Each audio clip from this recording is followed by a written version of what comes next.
Evening Pipers, Terry here, coming to you from my grotto. I was starting to record and my alarm rang and it cut it off, so this is take two. Today I'm smoking my basket pipe, some Wessex Curly Flake.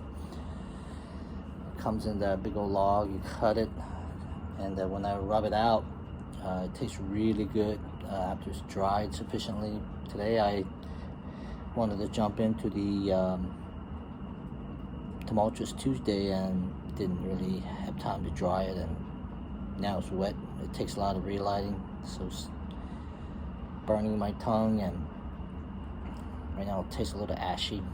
I'll see how it goes. But there's been a lot of GAW going on. So I saw Steve, the smoking cardboard, is holding a GAW, and the subject matter grabbed me, so I wanted to jump in and tell some stories of my grandparents. And I remember one story that he told me I'll never forget. So my grandpa is from the old time.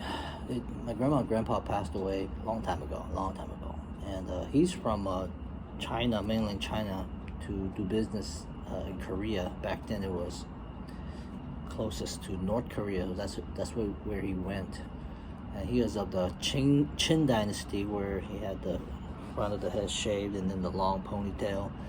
He married my grandma. He had two wives.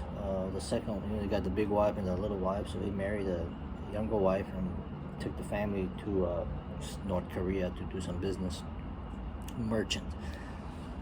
And my grandma is from that era too, of course, so she had her feet bound. I never got to see it, but the feet's deformed, and they have to do it at a very young, early age.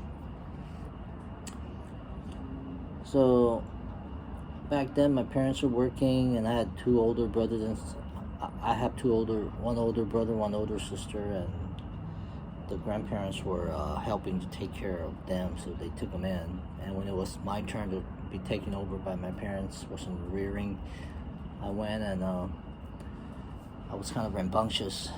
So my grandpa was like, "Why are you so bratty?" And I would talk back, "You're the one that's bratty." So I was never a favorite of theirs. And my grandma had a knack of calling everybody by their nickname. She saw my face, and all I can remember is I had the nickname of Crab Shell Face. So for the longest time, she called me Crab Shell Face. I guess I was chubby back then, and my face a little round, round, resembling the shape of a crab. All I can think of nowadays is Stewie from Family Guys, and I love Stewie, so I guess it's a compliment. She was before her time. But after a few days, they kicked me out. They said, "Nope, you can take her back. You can take him back." So I went back to my parents. So I was very much spoiled at that age. Good times. But my grandpa, because I was so unruly, he would try to tell me a story to capture my attention. And back then, the story started out long time ago. There was a mountain, and on that mountain there was a temple, or something like that. But he told me a story. He says, long time ago, there was a forest. In this forest, there were two rabbits. And one day, the rabbits ran away. The end.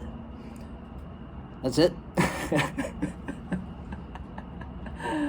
So that was it. So he told me that story, and that's pretty much the extent of my encounter with my grandpa. God bless his soul. Good times. But I think that it really is a blessing to grow up with, to have grandparents around. A blessing that I never was fully took advantage of due to the circumstances. But my kids, my wife's parents are still young and healthy, and they love their 2 granddaughters, and I just so love that. I love that so much for them. Good times. So Steve, that's my story for you. Hope you'll find this amusing, and you're such a trooper, such a gentleman. I really appreciate you being on the YTPC, and I hope you'll enjoy holding the drawings, and good luck to everyone. And I just love this community, YTPC. It's great, isn't it? I'll see y'all later. Y'all take care. Bye now.